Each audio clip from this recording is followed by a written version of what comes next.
All right, I'm going to go ahead and call us into session for our workshop. We have a quorum present of 7 members. Item 1, consideration, discussion, possible action related to the Schlechte Center Board training held January 5th, 6th. Dr. Ely. Thank you, Mr. Harris. Members of the board, as you recall, we were all together on Friday, January 6th and a half day, Friday, January 5th and half day, January 6th, doing training, Team of 8 training with the Schlechte Center for Leadership Development in Austin. So early this month, we had the opportunity to be together and talk about vision, talk about goals and aspirations that we have for kids in our school district. I also had the opportunity to work not only with the professionals from the Schlechte Center, but with other school boards and leadership teams from other districts, both across Texas and around other parts of the nation. As we do often when we go to training, we like to come back and talk about some of the things that we learned and some of the things that we were able to do and be a part of while we were there. And so we added this agenda item to tonight's workshop just for allow the group to kind of talk about the experience and maybe what we learned from ourselves and the other districts that we were with. So with that, Mr. Harris, I'll throw it open to you. Thank you. Let me start with, I'll make a general comment about our new arrangement, and part of that grew out of our time talking at the Schlechte Center, where the discussion seemed to be a lot more free-flowing and easy when everyone's sitting facing each other. So what we've opted to do is try at workshop sessions to go back to how we used to be, where it's more of a round table, if you will, or a rectangle, so that we can all kind of see each other and have a little bit, hopefully, more effective dialogue. Does anyone want to make a comment about things that arose from Schlechte? I think that one thing that that I've used ever since was the statement that was made about today's problems are the results of yesterday's challenge, or today's challenges are the results of yesterday's problems, and I think that's or solutions. And so I think as we grow, I think things that we look at now are the results of actions that either we as a board have made or other boards in the past have made. I think that's probably resonates the most with me. And then probably the biggest thing that I saw was the fact that College Station ISD, I don't know if there was another school district or school that was there that I would want to trade places with. I mean, at the end of the day, you know, contrary to what some might believe, we don't have problems. I mean, we don't have a decreasing tax base. We don't have, we're not closing schools down. We're not having problems with our students graduating and getting jobs and stuff like that. So I think it was, I think that made me very proud to be a member of College Station ISD. Right, it kind of put things into perspective for me, you know, seeing all that and hearing other districts talk about what they're going through definitely put things into perspective for me. Yeah, I was going to say, some of those that were listed was, there was a school that had a track and they could only invite 2 other schools to their track meets because they only had 3 lanes that were good. You know, you have the Fort Sam School District who they deal with an entirely different type of issues. And, you know, it really speaks to, we're going to hear Ms. Barrett say this again, about testing on one day, given day, when their parent may have been shipped off. Excuse me. There was the other district that had 6 new board members. I didn't ask exactly how that happened, but we can all imagine. And then the one that was very striking to me was that there are teachers teaching on furlough, and that there are days that they don't get paid to do what they do. And so when you start to hear the enormity of some of that, you know, what we deal with and that some of the things that we literally complain about is, I mean, they would trade with us in a heartbeat. You know, it's hard to like talk about some of our challenges when you hear their challenges. It makes me feel good about what we're doing, but it also made me feel like, you know, you don't want to rub it in kind kind of thing. I think, whether it's Schlechte every year or whether it's the Tacit TASB conference, even the types of sessions that are taught that are packed out with school boards and administrators dealing with issues that we are just fortunate not to have to deal with. And you feel blessed, I think, that we live in a community that values education as much as it does, and that we have enough help, an enormous amount of help from the outside, and that we've got a good set of administrators and teachers and just, a lot of things going for us, as much as I think that we clearly have issues that we deal with. Going to these things helps put them in perspective, I think, in a way that I want to say almost refreshes me every single time we go to one of these things. You walk back, just having a larger perspective for the kinds of issues that and some of those issues are a result of decisions that those districts have made over a long period of time. And we've been fortunate, I think, to have good school boards in the past that have made wise decisions and a focus on education in our district for the right reasons and doing things the right way, and that tends to pay off for itself. So I'll echo that a little bit. Well, a lot. I sure agree with everything you've said. One of the things, though, that I really appreciated was our community and you all, because it's clear that our community has a focus on education and gets behind education, but also, from my standpoint, to have each of you, even though we don't always agree on everything, we still are focused on education and trying to do what's right for the kids in the district. And it was apparent there that wasn't always the case. And to me, it's something to be appreciated and not taken for granted. It was the story of the knockdown drag out. There was a In the little incident in the women's restroom between two board members, and I just decided I needed to get out of there real quick because it was heated, and I found myself between two women fighting and the door, and I was trying to get out. It was a little rough, but they had literally gone to the restroom to fight. Wow. So there's that. So thanks for not fighting in the restroom. That is not where I just went. Gwen, would you like to step outside? There were two statistics I wrote down when we were there. I think when they were said, I was kind of like, wow, and then I really started to kind of ponder on them later on. And I don't remember who said them, but when they got up, it basically said our eighth graders are now expected to know what high school graduates knew 20 years ago, and how much we've upped the ante in terms of what we expect our high schoolers to know and learn, and even our middle schoolers for that matter. And that the average in 1940, only 24% of people graduated high school, and we're living in an environment now where the expectation is that there's no kid that doesn't graduate high school, and obviously that doesn't happen. But far and away, certainly, it's a high number in our district. I don't know what it is, but we're high 90s, 97%. Just the different expectations of what's placed on school districts and what's placed on students at the same time, and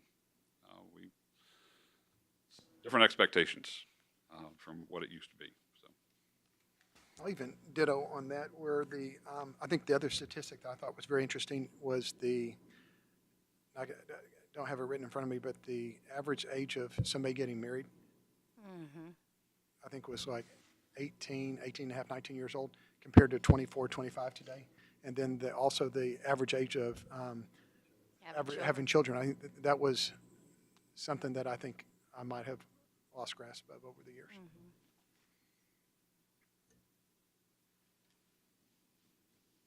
Any more? Sure. it was interesting to see the different challenges that many districts have to face. And we had one in the Chicagoland area. We had North Carolina, Georgia, Ohio was represented. I can't remember. Louisiana was there. They have some similar challenges. What I appreciate about those folks is they made the commitment, as we did, to go there and give up some time away from family to work on being better, to work on being a better governance team, and to really address the needs of their community. And what I found out with most everybody that we mixed with as we went through the different activities was a real commitment on their part to do what it takes for kids to learn in their community, which I know I see in the 7 of you every day in your commitment to this district. So it was good information. I appreciate the Schlechte Center and some of the work that they put us through to try to think a little differently about our role in advocating for kids in our community.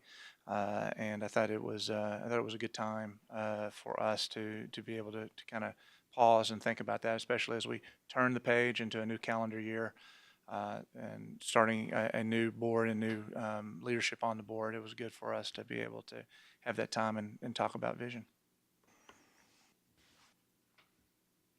Anybody else? I was just going to say that I wrote down something that John Tanner said, and he was talking about accountability. And I liked John Tanner. I like John. Oh, yeah, I do too. He's a good guy. Whenever he said, what do you want to accomplish, not how to measure it, but he said to start with the question, what are your hopes and dreams? What are your hopes and dreams for the students? What are your hopes and dreams for your own children? What are your hopes and dreams for your school district?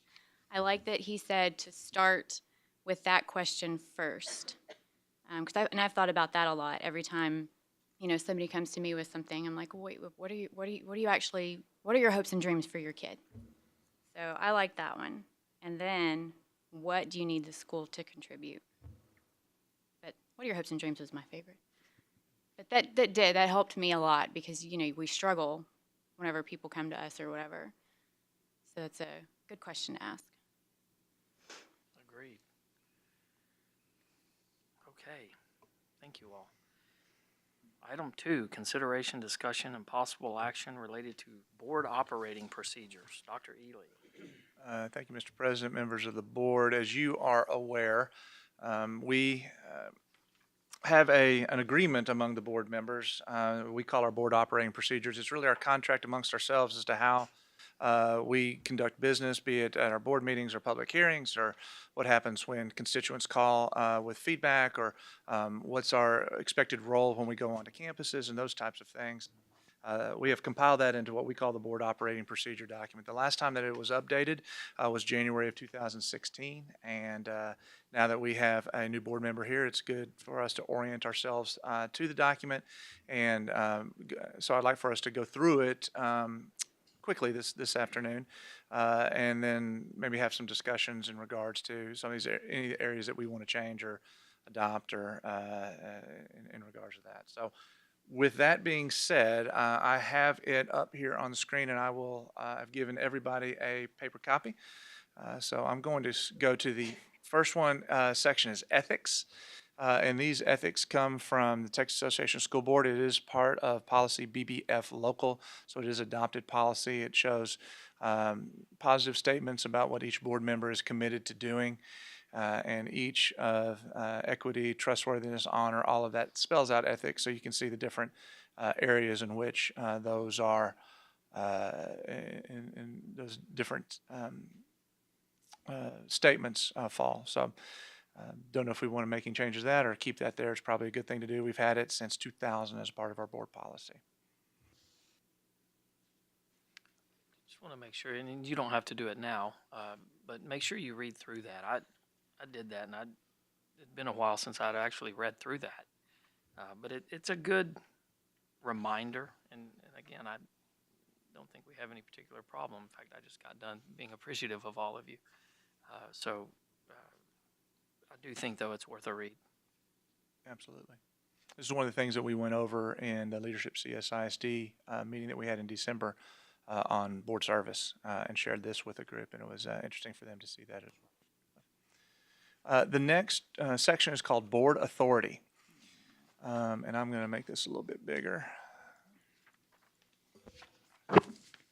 So at the risk of reading to you, I'm going to go pretty quickly over some of these major concepts. I think it's important to note that no board member or officer has the authority outside of a board meeting. As we all know, the only authority we have to act is a duly called board meeting with 72 hours of notice takes place within our community. So, that is when you are on as a board member and have authority in that position. No board member can direct employees in regards to performance of their duties.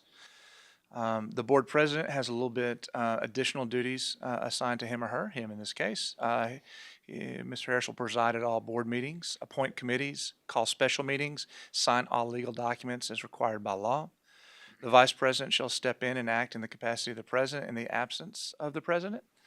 And the secretary will keep accurate record of the board meetings, call meetings, and act in the capacity of the president in the absence of president and vice president, and countersign all warrants.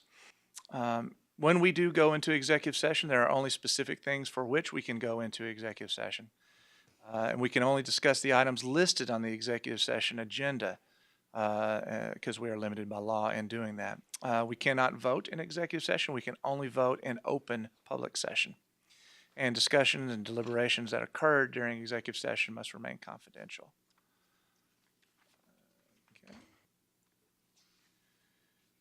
Most of that comes from legal policy right there. And there's just a couple locals that are in there as well. So the next section, and stop me if you want to talk about these at any point or make some suggestions. So please feel free to do that. Communication is the next section. And this talks about individual board member requests for information or reports. So board members shall request information or reports if you want to report on something. Our board operating procedures say that you should make that request through the board president to the superintendent. And the superintendent will gather the information in a timely fashion and disseminate it to the entire board. So if one person asks for it, all 7 will get that information. Board members are encouraged to advise the superintendent of questions or concerns on agenda items before the board meetings. We endeavor not to surprise you with anything at a board meeting, and I think that's kind of the same thing. If you've got something that you know you're going to want to ask, we'd appreciate the opportunity to be prepared to answer that question whenever that comes up. Well, and let me jump in here and add that first item in terms of making requests through the president, kind of our practice has been use your own words, send your email or whatever it is, just copy me or whoever happens to be president. That's generally what we've done, and that way you don't have something lost in translation as much as anything. And this is probably a good reminder now that we're talking about that. Just remember to use your CSISD.org email. I think we're all good about that now as we transitioned from your private email accounts over to that. So been doing well on that. Citizen request complaint to individual board member. Refer to the flow chart. You remember we had a flow chart, I believe it's in BBE local. I would submit from the administration that we could consider not, or striking this refer to the flow chart is not something that we have regularly exercised in our work in regards to constituent feedback and reporting back to the board. We can still keep that in here in policy if you'd like to. We do, from time to time, give you information back when we have constituent feedback that has gone through the system. We do that on a regular basis. I don't know that we've always acted with fidelity to the flow chart. So submit that to the board. I'm laughing. I am too. You remember when we sat down and created that flow chart? This was the training we did was called CRSS SS. training, Center for Reforms of School Systems. And we met, this was my first year on the board, and we met for 4 weekends plus a few on-site one day. So we put a lot of time. I think there was 150 hours total. I mean, it was. No, God, No, no, if we had done No, that, no. you'd see that blown up at every meeting.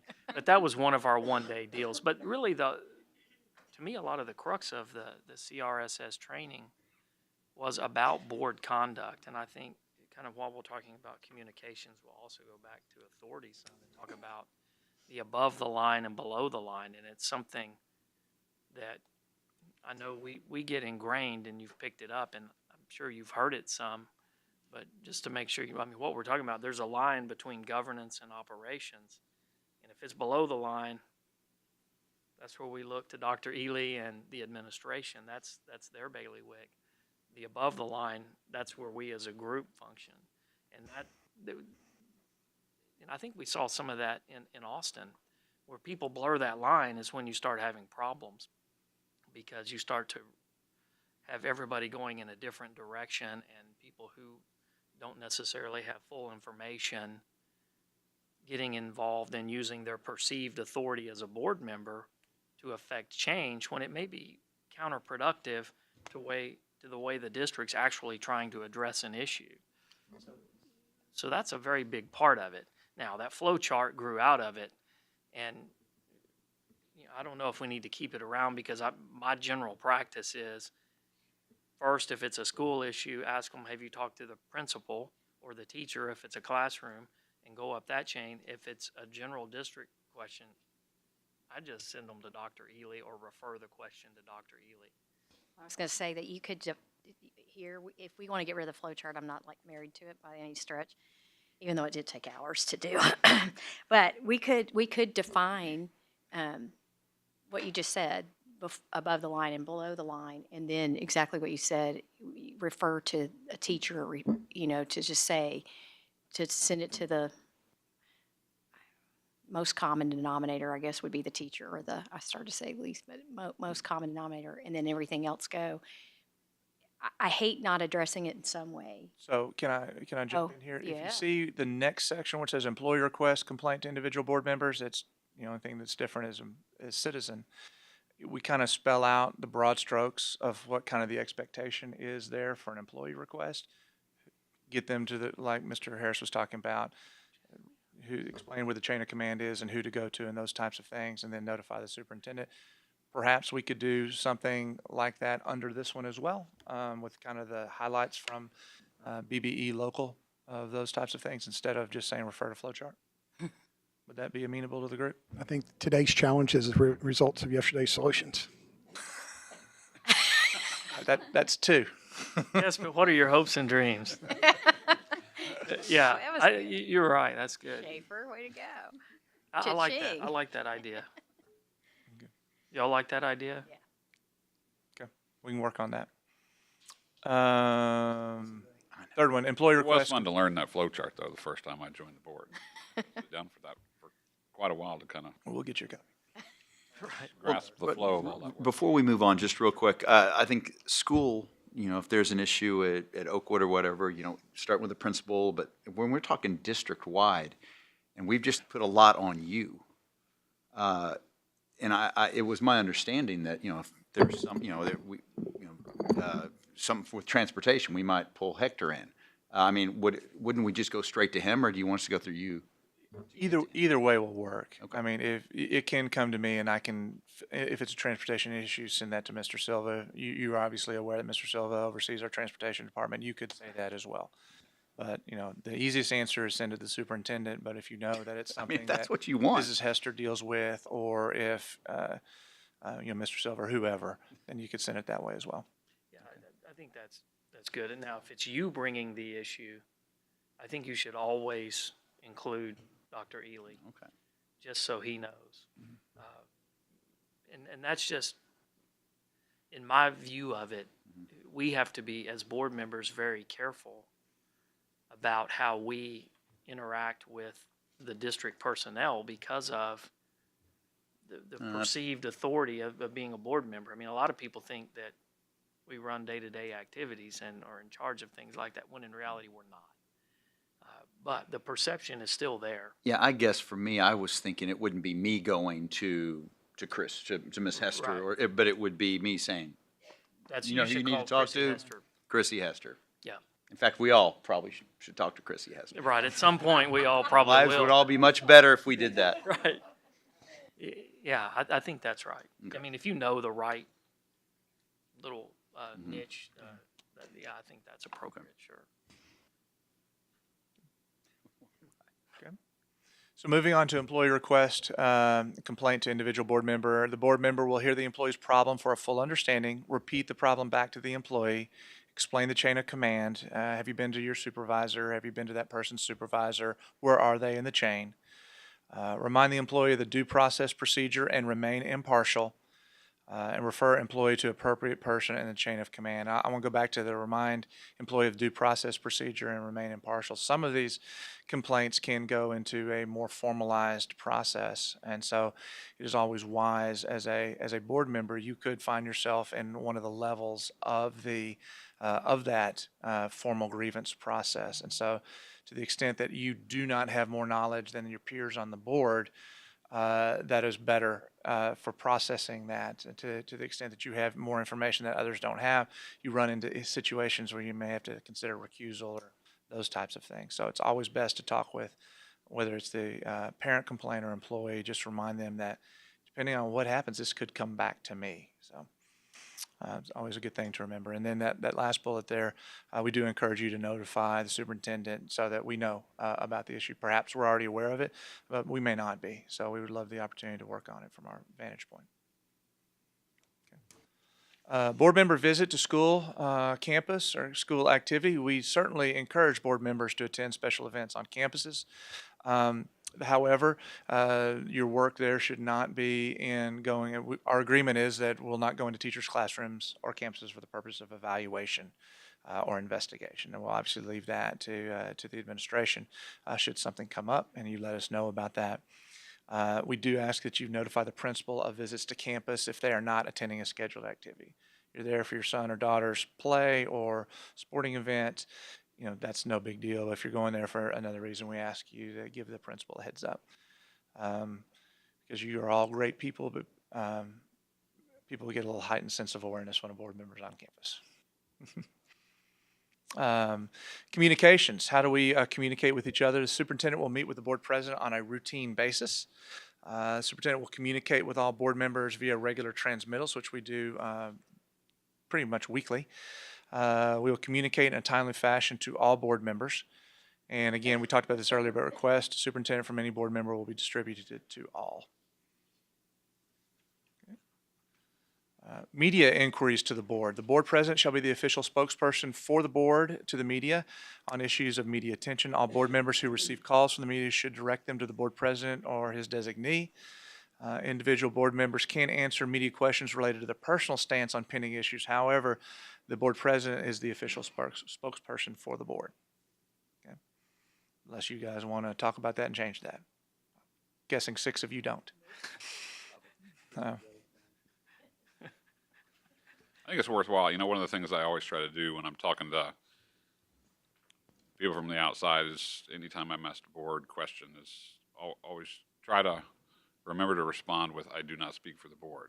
And you just get, sometimes I forget, but sometimes, I mean, you get in the habit of that and it just reminds them that you're one person of a larger group. So I found that to be useful at times. Yeah, and one thing I'll throw in here, since apparently I'm the official spokesperson for the board, if you ever have any issue with things that you see that I have, or that I have been reported to have said, on behalf of the board, please come to me, please let me know, because that's important, and since it is a representation of you, if you have any kind of discomfort with the way I have phrased something, please let me know, because my general view of it is the actual official action and word of the board is done in here when we have votes and our discussion in here. So the actual official spokesperson is me trying to communicate what I have gleaned from what we did at the meeting. So keep that in mind as well, please. Anonymous phone calls and our letters. We've done this for a number of years. The Board of Trustees encourages input, but anonymous calls or letters will not receive board attention, discussion, or response, and will not result in directives to the administration. We do encourage that input. Confidentiality will be strictly maintained when it is possible to maintain that confidentiality. So that has been something that has been an operating procedure for us for a number of years. Don't know if anybody likes that or wants to talk about that. We good? Okay. And as far as getting feedback we do have constituent opportunities for feedback during the board meeting. And we have that on the agenda. We have it for any agenda item, and we have it for non-agenda items. So constituent participation in the regular board meeting, a person may address the board on an agenda item or a non-agenda item by completing the note cards inside the boardroom. Actually, they are just outside there, just outside those two doors inside that foyer, I guess we would call it. And so there are two different colors. Green is non-agenda. Green is non-agenda items, and white as agenda items. As you know, when the agenda item comes up, that's when we have always taken the feedback at that agenda item for anybody who wishing to address the board on something that is not on our agenda. We have a space at that meeting, and we do have some parameters around that. So does the word located inside the boardroom need to be there? We should probably be more specific now that we have the new boardroom. We'll say right outside the door to the boardroom, perhaps, or we'll work on Or it. how about just completing a note card? Yeah. And giving Next to the sign-in sheet. I mean, that's where it is. Okay. How about next to the sign-in sheet? Okay. All right. Let's see. Board response to persons addressing the board at a regular meeting. The board shall not engage in dialogue with persons during the board meeting on a non-agenda item. It's because it's not duly posted, so it would be a violation of the Open Meetings Act. If it is something that is on an agenda item, we can engage in dialogue. Now, if there's a question of clarification, we can ask that of the person if you have a question of clarification.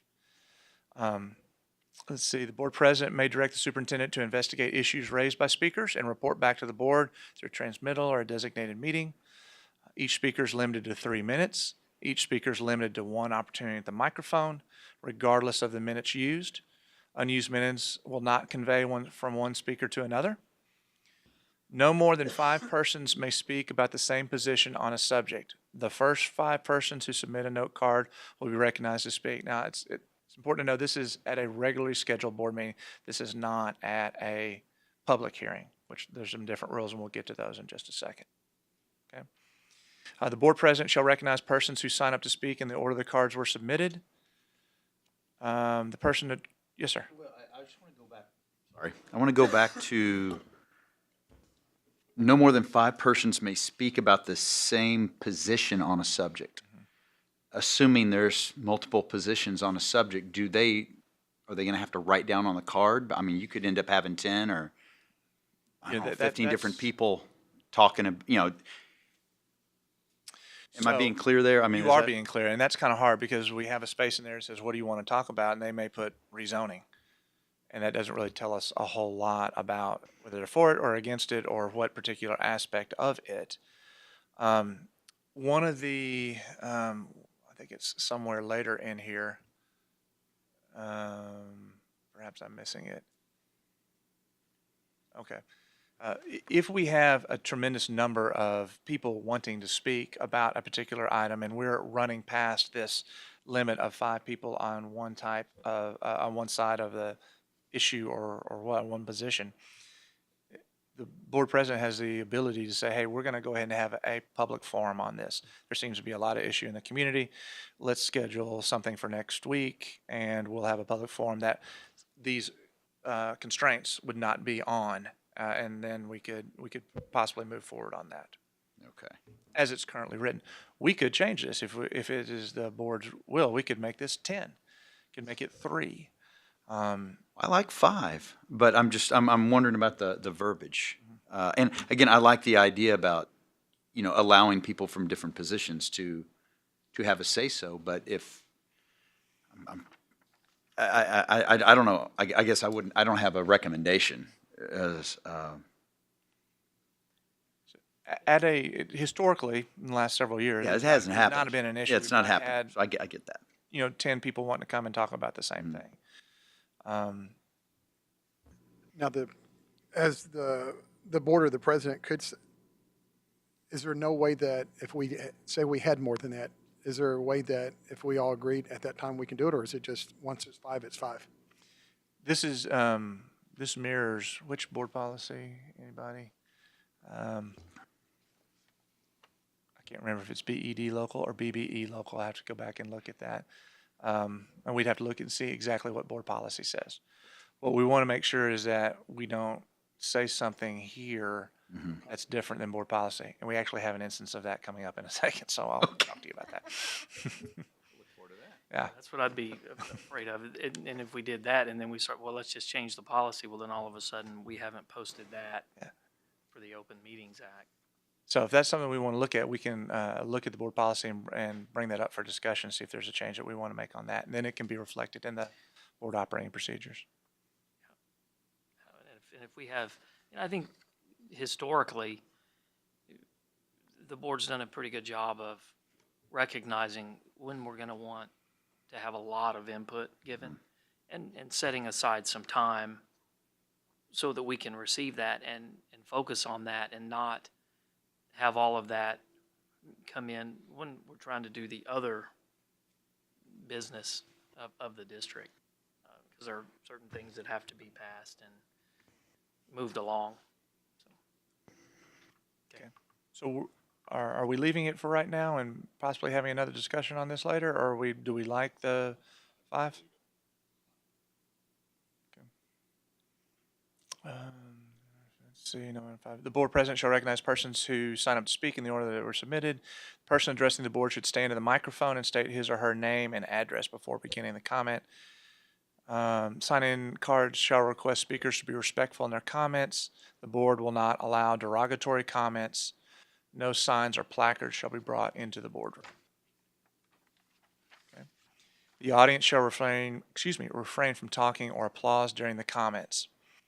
The president shall read the following introductory remarks before public comments are listed on the agenda. During this time, I'm not going to read all this to you, but I am going to skip all the way down to where it says if 5 persons are signed up to speak to address the board on the same topic, a spokesperson will be selected to speak 3 minutes for the group of 5. That is what is only written here. It's not written in the other part of the board operating procedures or in board policy. So it would be our recommendation that we just strike that sentence from here, because what we say is it's the first 5 to sign up on that, on that deal. So the executive secretary will time the comments and alert the president when time has expired. Again, no derogatory comments. I agree. Strike that. Easy. Okay. Participation in public hearings is, okay, so this is the difference between a public hearing and the constituent part at the regular meeting. So during public hearings, the board is assembled only to gather information. The introductory remarks change to reflect the difference in setting. It's a hearing and a difference in time limits. Constituents get 4 minutes rather than 3. Board members shall not answer questions or enter into dialogue except with an attorney in the case of an employee hearing, specific situation. Again, 4 minutes for each speaker. No limit shall be made on how many persons may speak on an issue or position. We'll go to the very end. And the board may elect to receive electronic or written input related to the issue being discussed. I'm going to say that I appreciate all of this that is written, given the the recent internet phenomena for the Louisiana School Board that engaged in conversation with the public. So, and if you haven't seen it, perhaps you should go look at it. Next section is board meetings.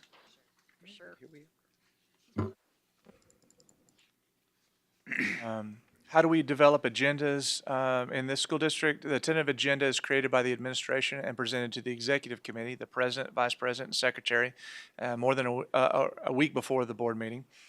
And let's see, for the final construction of the agenda. The board encourages the superintendent to include at least one report on student achievement or issue closely related to student achievement at regular board meetings. And as a part of our work together, we do 6 of those a year, 3 in the fall semester and 3 in the spring. We'll have one tonight at the 7 o'clock meeting, talking about dual language, bilingual, and ESL. Board members shall submit items to the president at least 8 days prior to the board meeting, and items so submitted shall be placed on the agenda. A draft agenda is sent to the board members electronically at least a day before the agenda is posted, and that's 72 hours before the meeting. We send you an agenda on Thursday night. We try to have that thing posted by Friday. We have until 5 o'clock on Saturday, actually, to get it posted to meet the 72-hour requirement. We try to have that done by Friday before we leave. At least 72 hours in advance, the board members will receive information for all agenda items, including title, purpose, background, and all of that information as you see there. And it's also publicly linked, so all of the community is able to see that as well. We meet on a regular monthly basis on the second Tuesday. We don't. We meet the third Tuesday, so we need to change that.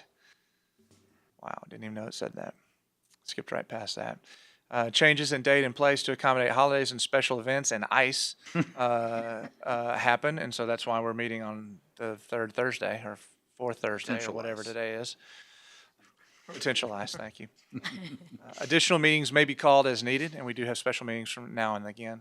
Emergency meetings may be called in accordance with requirements set forth in Texas Education Code. Those are narrowly defined in emergencies, and those do not require 72 hours of posting. That's natural disasters and those types of things. So we have not had the need, fortunately, to call one in that I know of in the last 18 years.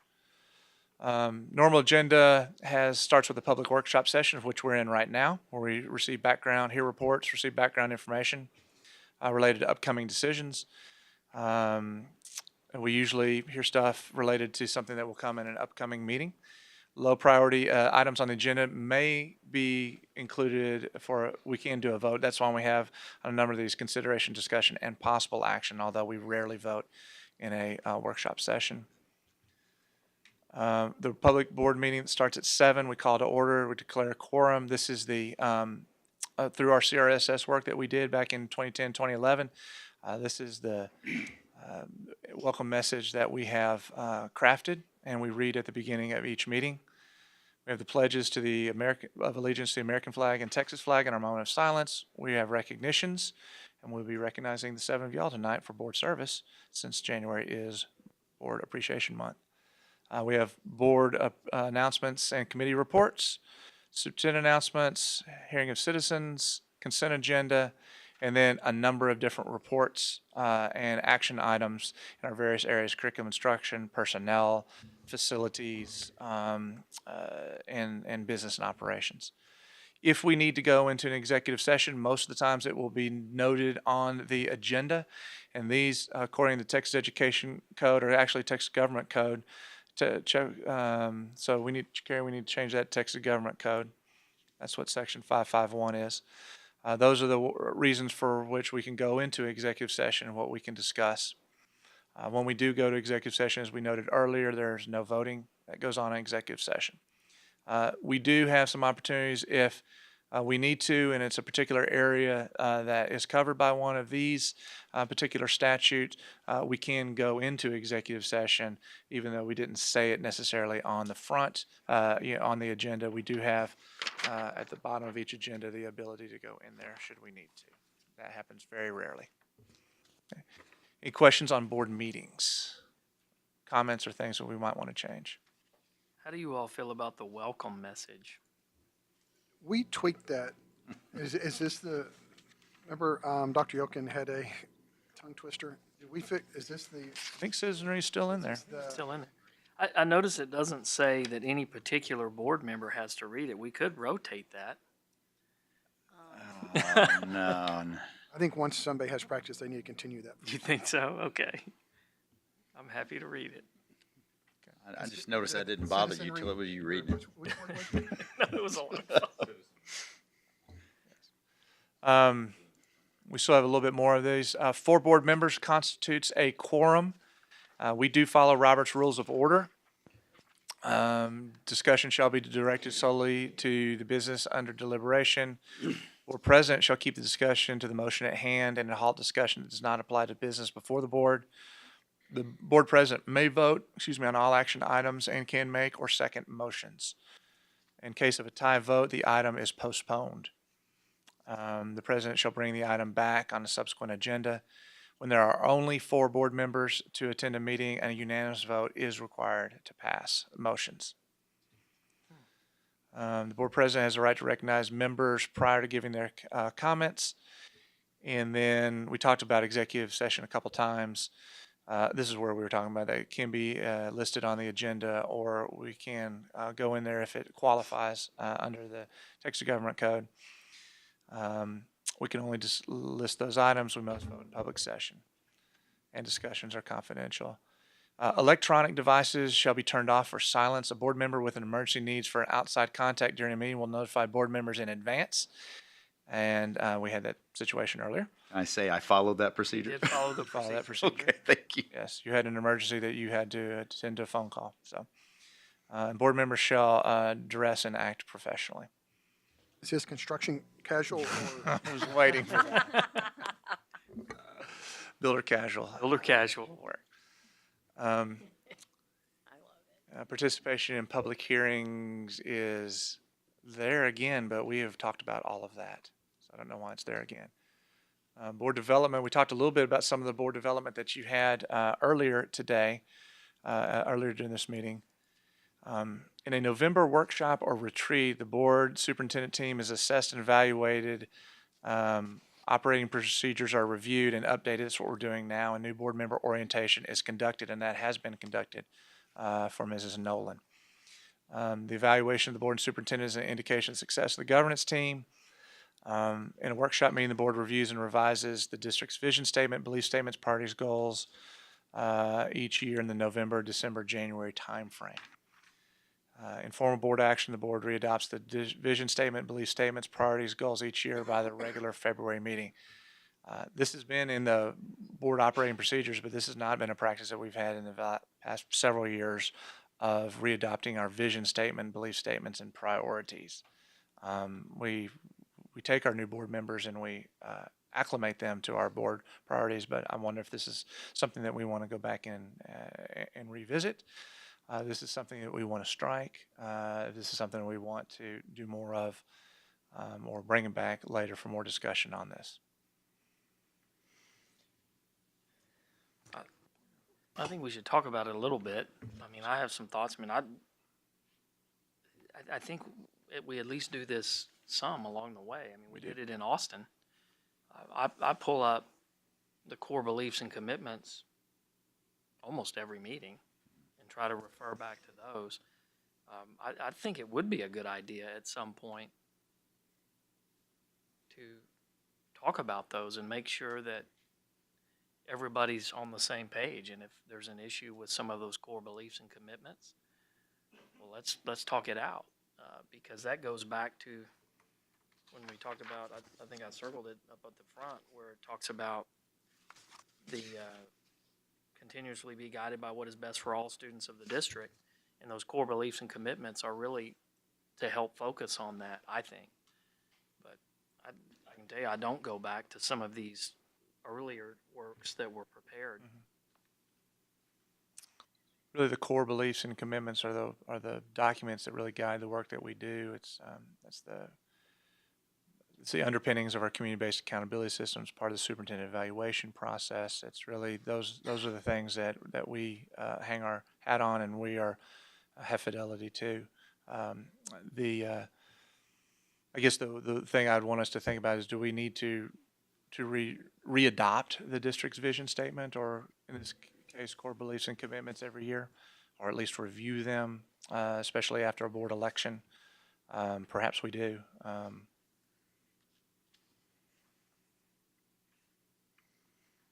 do y'all think? I think if we're going to review this every year, I think that would just be part of it, in my opinion. It's not a bad idea. I agree. What do you think? Is the core beliefs and commitments, or are those other documents, which I think they're also linked on the website? There are. We had a former process where we did annual board priorities that were done. That process was discontinued more than 4 years ago, of doing annual board priorities. We've had more static, long-lasting beliefs and commitments that has really driven our work, rather than kind of the ongoing, each year, these are what our priorities are going to be. those types of things manifest themselves in a couple places, those annual goals and priorities. One, it would be in the superintendent's evaluation. These are the things we're going to work on. And the second place would be in the district improvement plan, which you guys are a part of adopting, and that we work through our district-wide educational improvement council.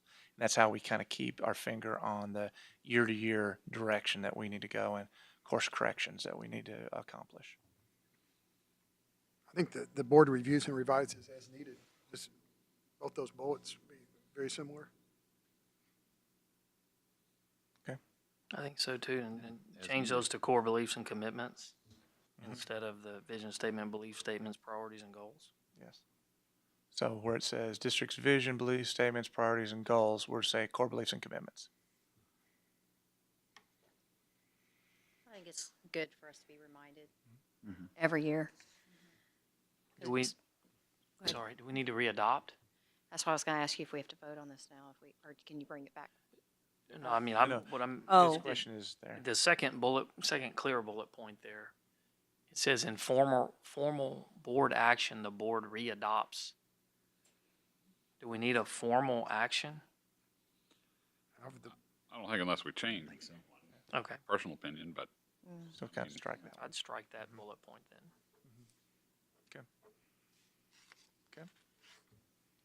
All right, and those, and that information that we just talked about is on our district website under the board tab.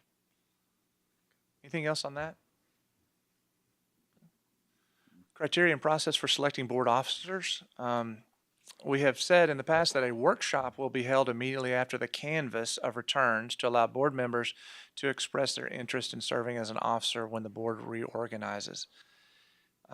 We have not really done that in a number of years either. We've done that actually during that first board meeting, and the board has gone into executive session to discuss the qualifications of board officers, which is one of those areas that is covered under executive session privilege. So we've kind of done that not in a freestanding workshop after the canvass, because canvass can happen anytime.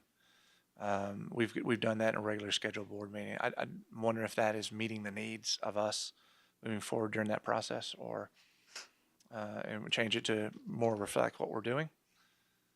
Would that be all right? Yeah, I think so, because the canvas is usually, It's 8 to 11 days after the general election, and that sometimes lines up with a board meeting, oftentimes does not. It did not this time, this year. And we only need 2 board members to canvass, so. and then where it says elections are held in November, Mhm. how about the meeting,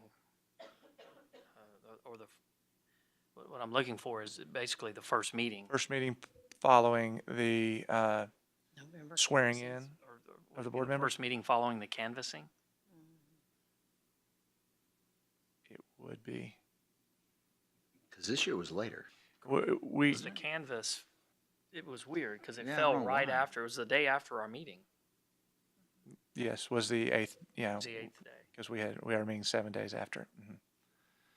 So we'll 'cause of work with, Thanksgiving. yeah, Moved it and we up. had Thanksgiving, exactly. So we'll have to work with some words on that. Maybe it's the first regular scheduled meeting where the new board members have been installed or something like that, and take canvas out of it, because it could be at that same meeting. No, it could be, I have to go back and look at the. That's fine, elections. something like that, because that's really it, it's when the people are sworn in, and even Get what we're saying? continuing board members would be sworn in again. Mhm. Yeah, I think that's fine. All right, I think this is, if board officers are not available to conduct officer elections, the superintendent shall assume that role. I guess if it's a situation where the president, vice president, and secretary all did not run again or were defeated in an election, were not there, I think that's just that's what that means right there. Oh. So, Excellent. and that is the end of the document. So we have some changes to look at. We'll work on that and share those with you. Then we'll need some action to adjust that probably at our next workshop, next meeting. Does that work for everyone? Yes. Excellent. Okay, item 3. consideration, discussion, and possible action related to the annual enrollment review and report, FC Local. Yes, sir. So at the December regularly scheduled board meeting, we had two presentations. One from Rocky Gardner from Templeton Demographics that showed our demographic where we are currently and made projections for 10 years out. Mr. Martindale also came and did a presentation taking some of that work from Mr. Gardner, the 5-year capacity numbers, and some percent low SES numbers as well, looking at comparability numbers among our secondary campuses, and he presented that information to us. So our point is not to go over all that information again, but to highlight some of the areas of that we'll need to be discussing over the next several minutes and perhaps next meeting or two.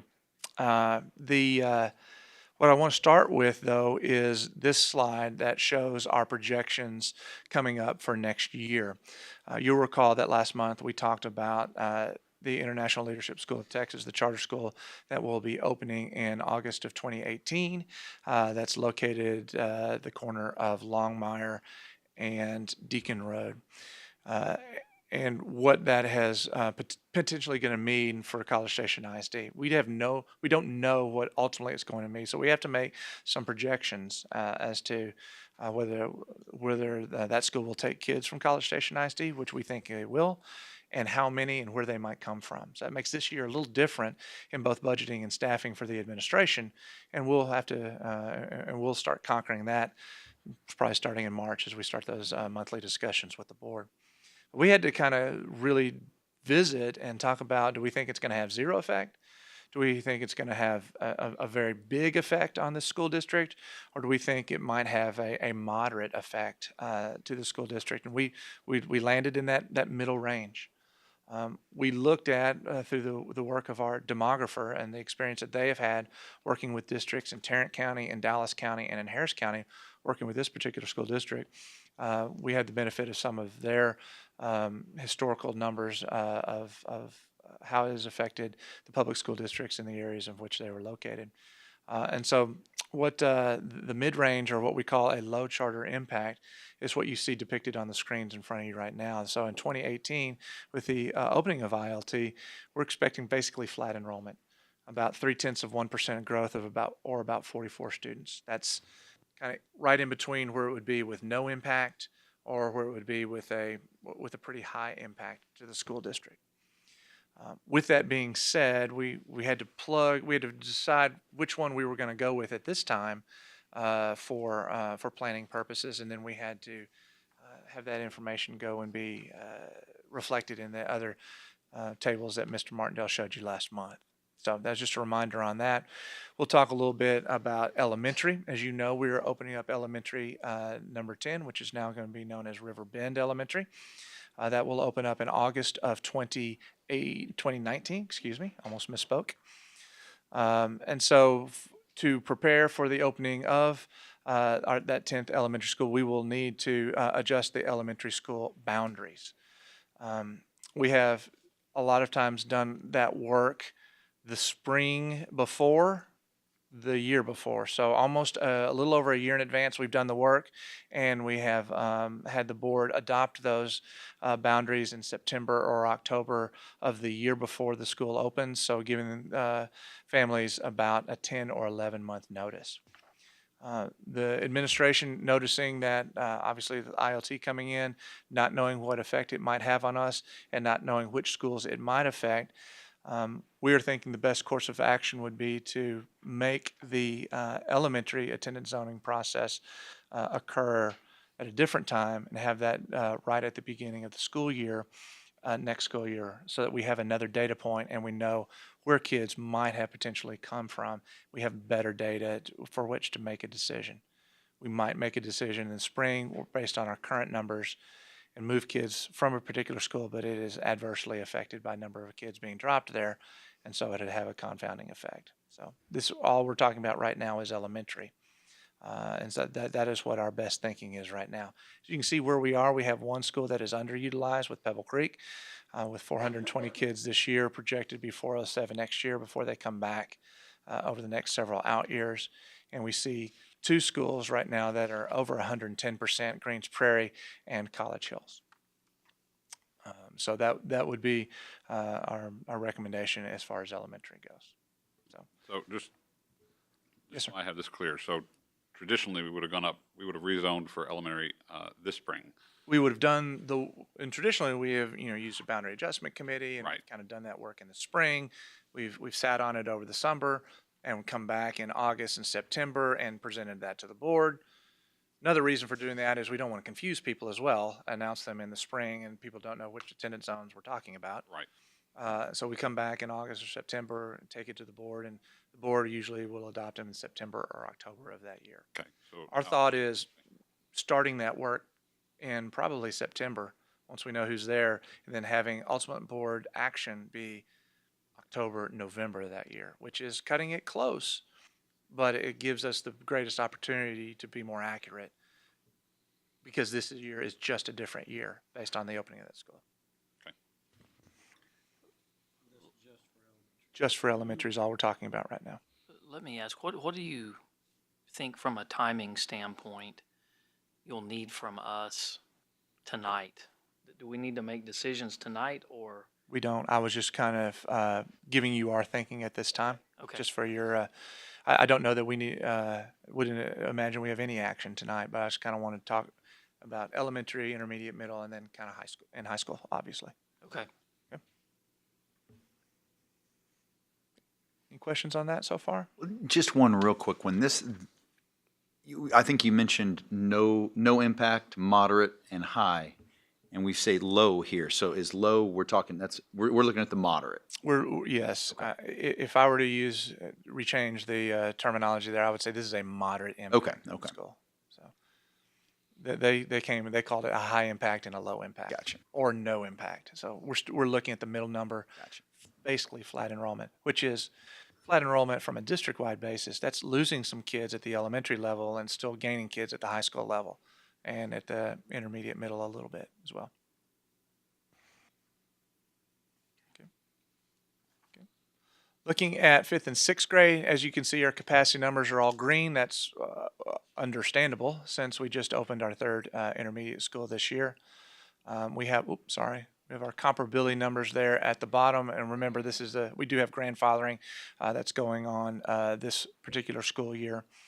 As far as the capacity numbers go, feel good about those particular zones and the way that they were drawn and the ability to divide up our kids in the district among those three campuses.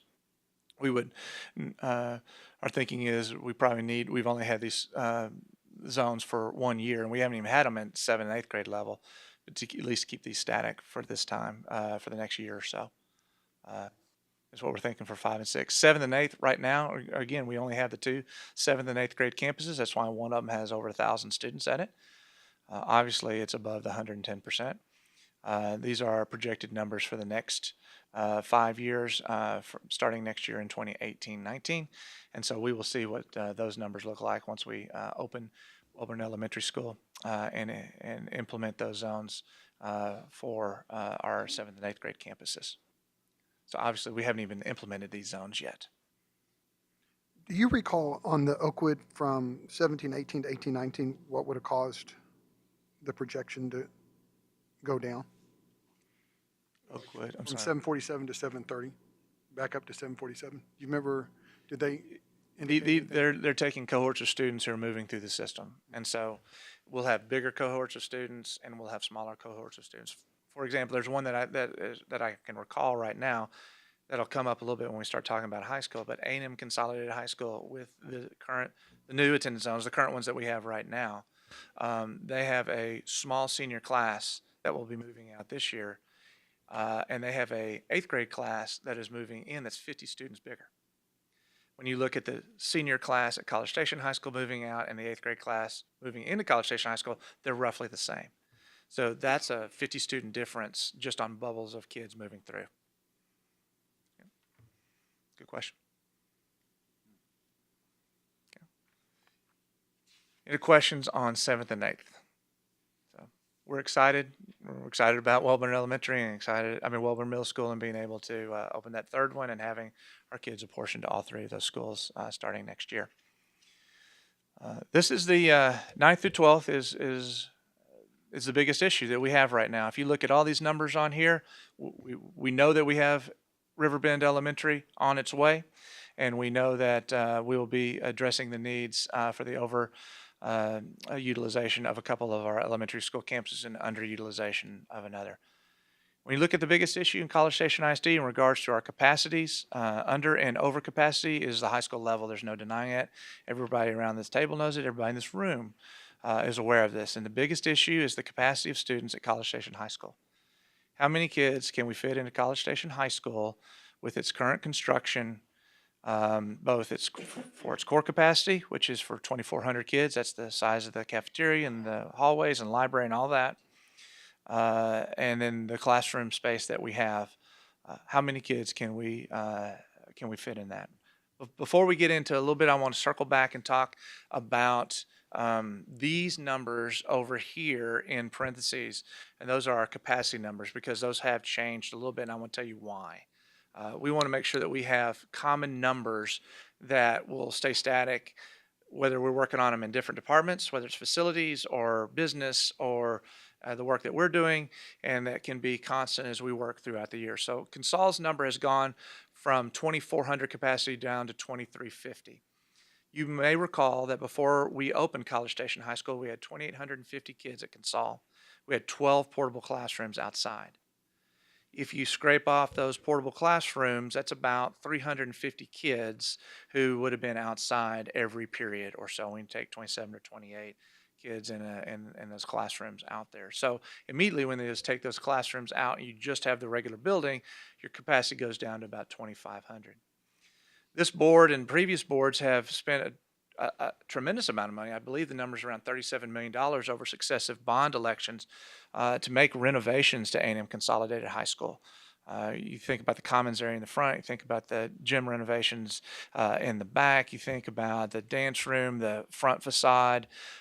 Those are some of the things that you could see when you come in, but we've also reclaimed some of our teacher lounges, which were instructional spaces when we were so big.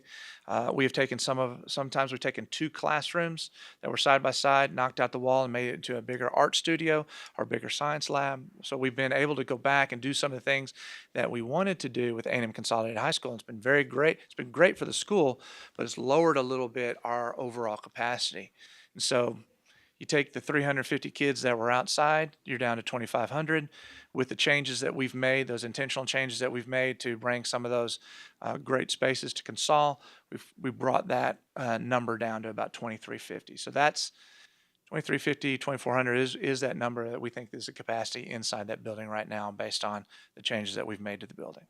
The second one is College Station High School. When we designed that school, we said that the capacity for phase one of College Station High School is 1,800 students. That was a number done by our architects based on the number of classrooms that we had. That was not a programmed number.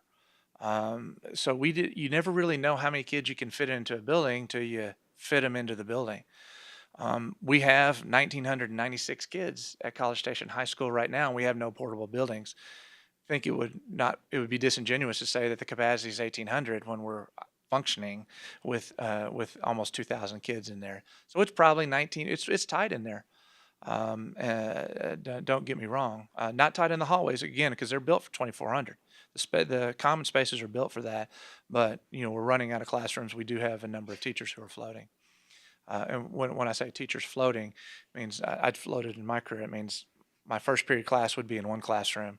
My second period class would be in a different classroom. And so we have a number of teachers who are doing that now. It is getting to the time where we need to add additional classrooms. And so let me just jump ahead and say we were working with Ms. Parkerson at College Station High School to add a few portable classrooms for next year to be able to account for the growth that she'll be expecting there, and then potentially some additional teaching staff to accommodate that growth. So that's some of the near-term solutions that we're wanting to make for next year. We can do that, and we can continue to do that for a while, but at some point you see this number right here, we're at 2149, then we're at 2200, then we're at 2300. Some point we're either going to have to do one of two things, and everybody in the room knows it. We're either going to have to come to a bond election for phase 2 of College Station High School, or we're going to have to reapportion some kids from College Station High School into A&M Consolidated High School, which, as we've already talked about, has a capacity of 2350, as you can see, is well under that capacity for the next 5 years. So that's, I think, what we want to spend some of our time talking about this evening. Okay. And I have some more information to show you based on those two particular items. So if everybody's good with that, are you ready to go and talk about those things? Okay. Thank you. So hopefully these are big enough for everybody to see. And what we're looking at here is what is our debt capacity for College Station ISD based on our property values and based on our current needs. So what I'm showing you here comes from our financial analyst at Frost Bank. And just to orient you here, this is the current year. This is our total debt that's outstanding. This is, this is our debt payment. No, this is our debt. What is this number, Mike? This is your chart right here. It's our what? Thank you, our debt payment. So this is what we have. This is what we are levying. Yeah, so I was like, that's not right. Yeah, this is our payment. This is the tax that we levy this year to pay that debt. It only went up 0.2 of a penny this year. And so all of this tax rate right here goes to pay that debt in 2 installments, one in February, one in August. So this is assuming very modest 3% growth in property values. And we're talking about the entire property values, not everybody's house. We're talking about residential, commercial, everything in the entire school district. If it only grows at 3% each year, you can see that this is our debt payment the next year. We would only need 34.87 cents, or we could give about a little over a penny in property tax reduction in 1819. In 1920, we have a significant amount of debt rolling off in that school year, and you can see, even at a modest 3% growth rate, we can offer the taxpayers of College Station ISD, about 6 cents of debt relief in 1920. About 1.6 cents that next year, 2.2, and so on and so forth, because we're paying off some of our debt, we've not added any to it, and property values are increasing at this modest rate. That's what this is showing. Does that make sense to everyone? Okay. So what if we came with a bond election, though, to meet needs at College Station High School Phase 2 and other needs? We put just a number of $120 million. It could be more, it could be less. It's not $120 million just for College Station High School. It would be much less than that. But we're putting, we have a number of needs in a lot of different areas: technology, school buses, land, all those types of things, deferred maintenance. So we're just putting a order of magnitude number on here. Please don't fall in love with this number. Okay. Simply for. Or get upset with that number. Or be upset. Thank you. So what this is showing is if we went to the board, to the community for a $120 million bond in 2018, that's November of 2018. That's 10 months from now. This November. It's this November. This is in blue because it would be happening this school year, the 18-19 school year. The effect on the tax rate would be the next year, though, in 1920. And in this work by our financial analysts, we looked at more representative growth rates that we've seen in actual values in the school district. We've had about 9% and 11% or so the last 2 years. So he bumped this up to 6% in 18-19 and 6% the next year, and then 3%. They like to be very conservative, understandable if you're a financial analyst. But what this shows is we could go to bond in 2018 for about $120 million. All things being equal, we could absorb that debt and not raise the tax rate if the board and the community, if the board were inclined to call that election and the community were inclined to vote for that. That's our best, that's our best figuring on that right now in January of 2018. Okay, and that's because we have a number, last two bond elections, we have front-loaded debt that's rolling off that we use for buses and technology. So that is developing some capacity for us. And of course, we have to all understand just what's happening with property values in College Station. So those increases in property values means that you can levy less and still get what you need to pay that debt. Okay, does that make sense? Okay, so I want to go to the next one, which is, this is the same thing that you saw before, which is 3% growth rate all the way through, and what would happen, 1%, almost 6%, excuse me, one penny, almost 6 pennies, 1.5 pennies, and so forth. This is a model looking at a 2019 bond of, again, a placeholder value of 120 million. Again, this would happen during the 1920 school year. It would affect the taxpayers in the 2021 school year.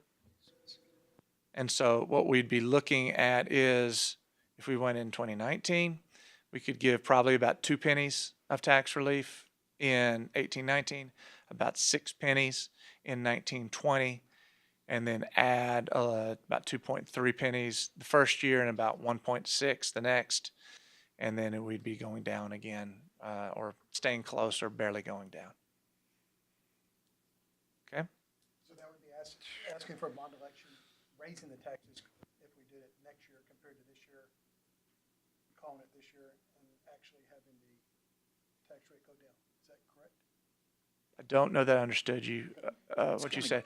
What all we're showing right here is that if we were so inclined, after months of discussion, to call a bond and in 2018, and the community wanted to go ahead, and the community passed that bond in 2018, if we did it for approximately 120 million based on these conservative estimates, we could do that without raising the tax rate.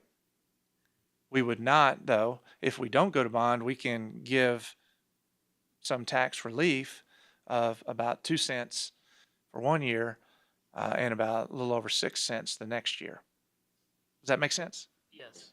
Basically, we could give back 8 cents, but then collect 2 cents back that following year. Correct. Because we would be calling it later.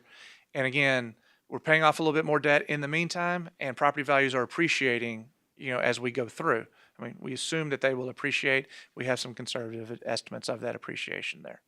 Let me ask if we can get one thing. Sure. Can we get a chart, like the top chart, that's just current? Can we get one of those that has a matchup on the property value growth projections, so that it's, You mean 6 cents and 6 cents? yes, Yes. we so can that do it's kind of apples to apples? Certainly. Yes, we can get that to you. Okay. So really, it's just changing those, are actually up here. Yeah, oh, and then everything down below that. Yes, we can do that. Okay. Okay, any questions on that? All right, that's one of the things that is a possibility for the district moving forward. Now this one, all right, I want to make sure that folks in the audience can see this. So, I'm going to ask one question, though. ma'am. I know we're not married to the 120 million, but are we in a ballpark, do you think? I mean, that makes a difference in what we're talking about here. If you think we're in a semblance of the ballpark. So Is there that an hun- elementary school in that? that 100, okay, so that 120 million includes phase 2 for College Station High School, Which is how much? Which is about 35 to 40 million. Depends on when we do it. There, it will appreciate if it goes longer. We have 28 million in there for elementary number 11. There's maybe a possibility we don't need elementary number 11 at this time. Our growth rate has slowed. We don't know the impact of ILT and all of that. We have some sizable amount of money in there for deferred maintenance and land acquisition and those types of things as well.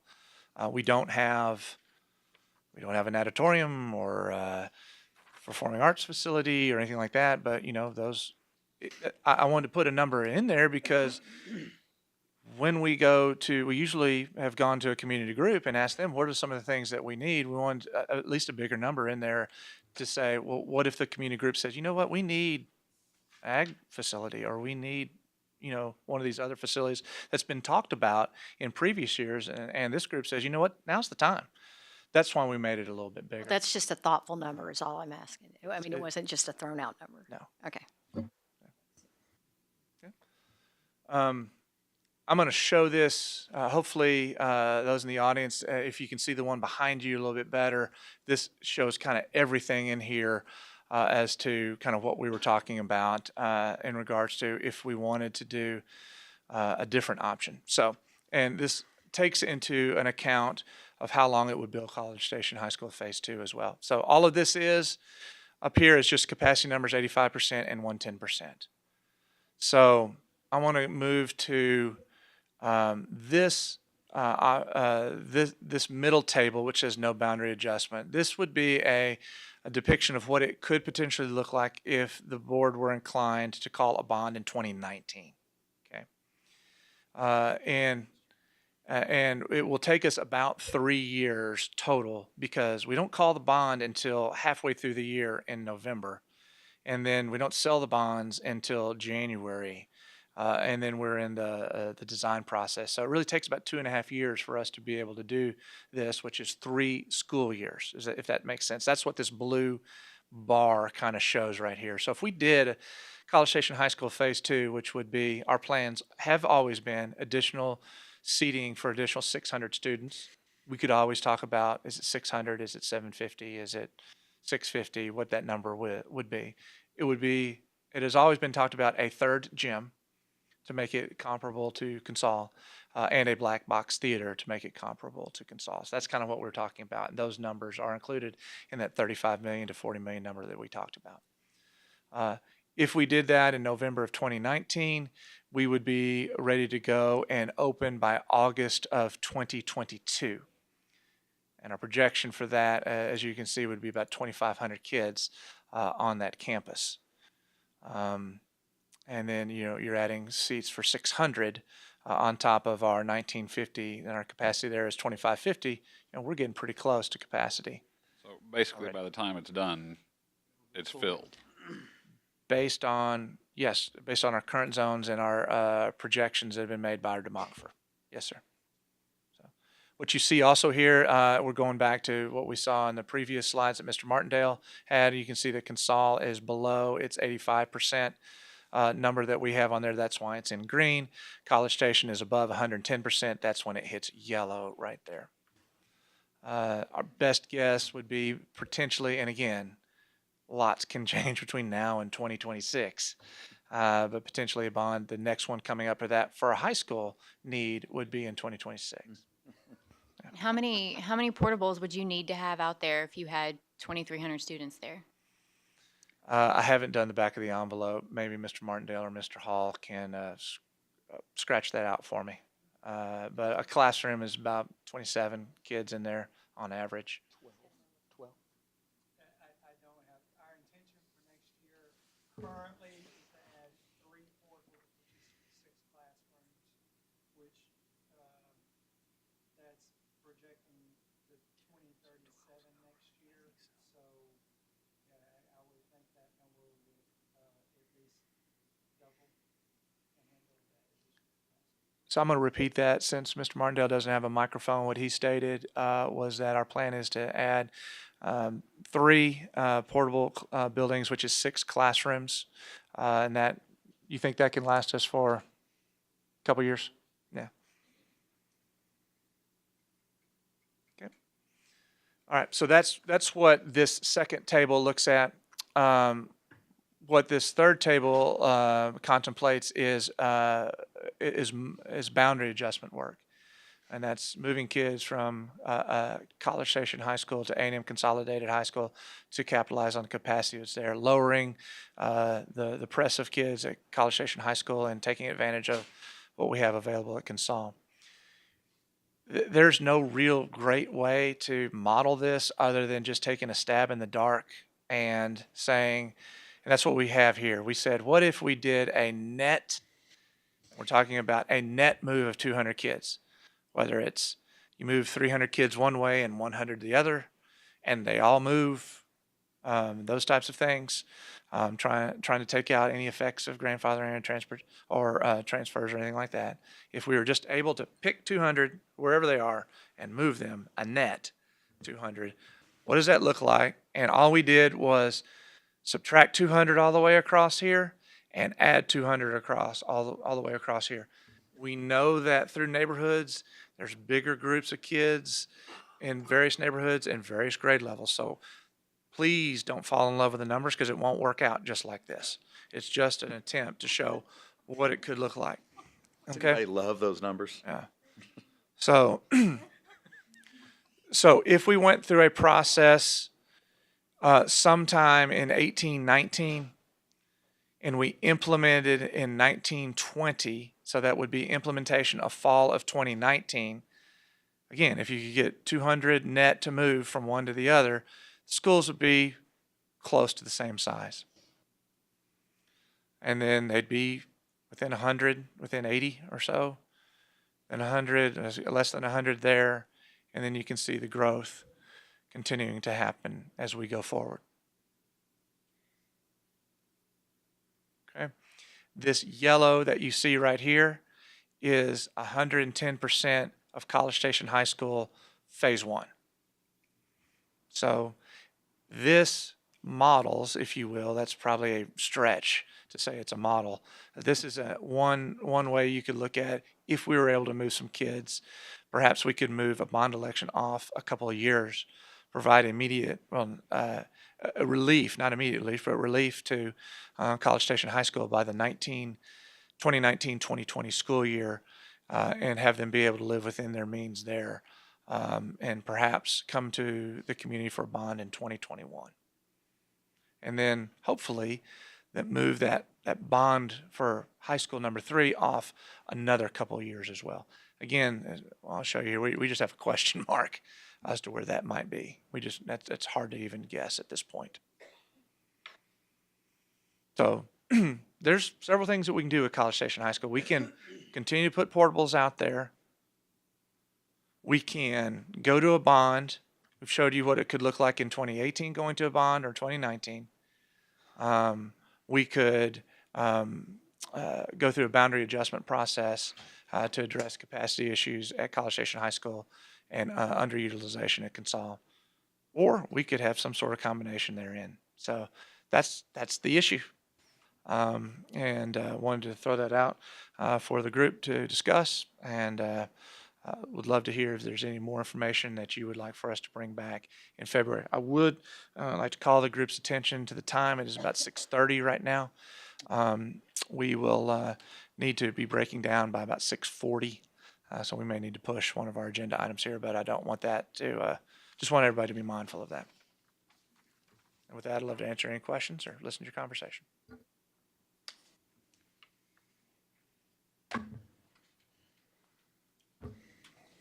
Okay. First, let's take care of the housekeeping. The update on the 2015 bond program, which is item 4. We're happy to push that to next month if you'd like. And if we need to, would you all rather continue this discussion and push that? Mm-hmm. Okay. Yes. Sorry, Mr. Hall. Right. Thoughts? Where to start? Well, the most obvious, and it's just an observation, is that you're asking for 2 bond elections and you don't have one school full. If we go by the it's just observation on that first line. You're going to bond twice without a full school. That's something to think about. Yep. I think that's right. I'm just saying,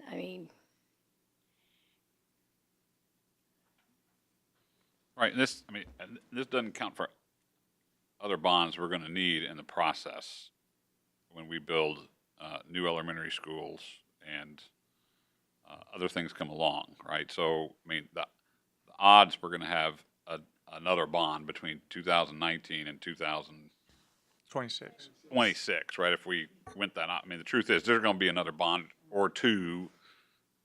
I can see a the middle of scenario, there. Dr. Weston, that we don't go for an elementary in 2019, or perhaps we may, depending on what our enrollment projections are really like. If we were to go with a bond in 2019 without an elementary, my guess is we would need one some point within a couple years after that. Yes, sir. And these numbers do not, or do indicate the possibility of a charter school that's doing high school. So that was the decision that we had to make before we did this. We went with a moderate impact. This does have that projected impact of a moderate effect on us as they go through the 10 years of the projections that you see up there. So yes, they are included in this. So again, not knowing what's going to So happen, let me- it could be bigger, it could be smaller. Let me Numbers. get that straight. So these numbers include ILT coming in, building a high school, and lowering our projections inside high school. I think that's what Mr. Schaefer was asking. Okay, I don't know if they, I would have to ask our demographer if it includes a perspective 9 through 12. I know it. I know it want to has- say I remember that not being in the projections. They didn't touch high school at all. Yep. They didn't assume that they were adding a. What they did do though is as the K through 8 projections matriculate through the system, so as they come through and all those kids become high school students, that's included in these numbers. I don't know, and your recollection is they did not include 9th through 12th otherwise, and I just have to get with them just to double check. It's worth double checking one way or the other. It's a good question. Again, the numbers, there's lots of play in here. These are projections, and anytime you do something this far out, is buyer beware. I think if we compared the no impact numbers at the high school level to these, that would tell us Yeah, it's true. if they included it or not. Because right now it's just going to Project to put ILT out of business works. then, K through 8. Yeah, so it looks like our decision is going to be, what do we do about the capacity? And it's a question of either calling a bond or moving kids, and then it's timing. Could we move that down just a touch? It isn't the 2018 bond right? I thought there was one for if there was a bond called in 10 months or something, but, We did not put it on. okay, good. Just because there's so much on here Right, okay. Just went with one. Okay, so your 44 students that you have projected for next year, Net. net. That includes any growth that would happen at that high school? Yes. And okay, and what are our high schools growing at? Do you have a number, an approximate average that they've grown over the last few years? I don't have it in front of me. I don't know if Mr. Martindale has it in front of him either. He's Well, you can shuffling get that, papers. you can get that later. We have that, absolutely. Our high schools have grown, well, in 2011, was that the last year of Consol, I guess? 2011, 12? 2,850 kids, and we have over 3,700 kids in our two comprehensive high schools now. So part of that's going to be that cohort group that we talked about earlier. That- I'm Right, assuming but see, in those numbers. okay, I'm not, my math skills here, but 44 students, if they don't have a high school, seems low to me. We're projecting growth at the high school level. And you can see it here. Right, yeah, just look from this year to next year. Right, It's all right. going up We're 40. projected to lose kids at the elementary level. Right, so that 44. That's why I said it's a Okay, net. okay, I'm sorry. That's okay. I have some really It's lots of numbers we need to skills. talk through it. Math skills. It looks like about 80, a plus 80 in the high schools next year. Okay.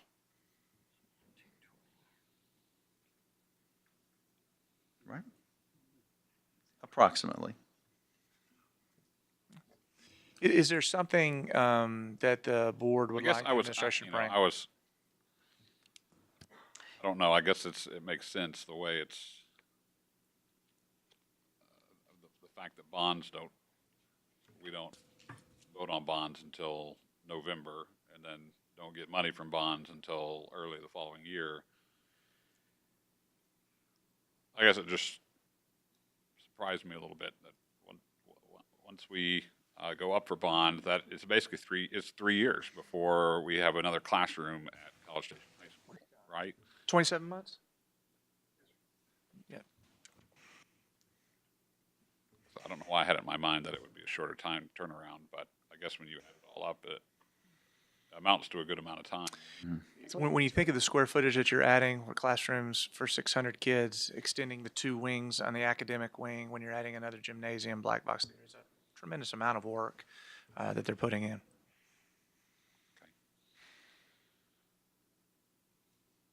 That doesn't make things easier.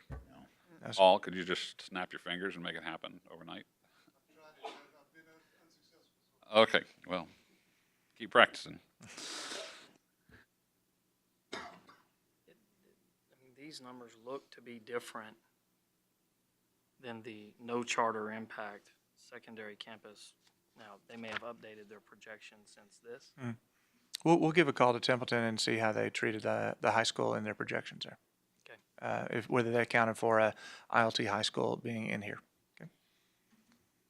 So does your administration have a recommendation? Are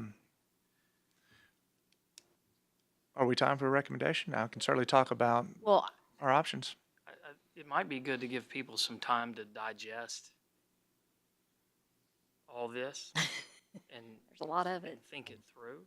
I mean, I'm certainly willing to hear information, but I don't know, and I mean, now, if this is the will of the group, that's fine, but I meant more of a recommendation moving forward. Here's my Not a recommendation recommendation. immediately. process, Yeah, Yes. okay. yeah. I wasn't looking for a decision Okay. point. Well, I guess my no, it's not a concern. That's a poor word choice. But I mean, the only information here that's new is we're throwing the bonds in there, which now obviously that's huge information. But I don't know. I mean, I would be interested. What I think we need to do is think about this a little bit and see if there's any other information that we can bring back to the group. Neither one of these decisions that we could do requires a decision tonight. We could make it in February. We could make it the month after that, should we need to. So that gives us plenty of time. And I think the 8 of us need to marinate on this a little bit, and the community does too. So I would hope that we could bring this back next month to continue our discussion. And you'll do those charts with the same, Yes, we will update those. Mhm. Okay. So would you want it to have 6% for those first 2 years, which would maybe be more representative of what we've seen? yeah, I think the 6%'s fine. Just make sure on that. Just make sure they're consistent. We can do that. You know, the other thing I'd like to see is as we see those numbers grow, I think I would like to know if you can give us a better indication like of temporary classrooms that would be going each year. We can do that. We can certainly do that. I mean, I don't see people excited about having 8 temporary buildings sitting outside College Station High School. I don't know. I think perhaps percolating on these numbers for a little while is a good idea. The notion of, to my knowledge, we've never gone up for a bond asking for significant extra capacity when we already have capacity on the ground, which is what worries me about going up for a bond right now.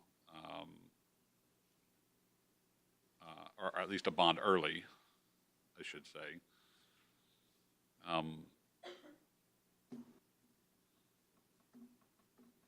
Anyways,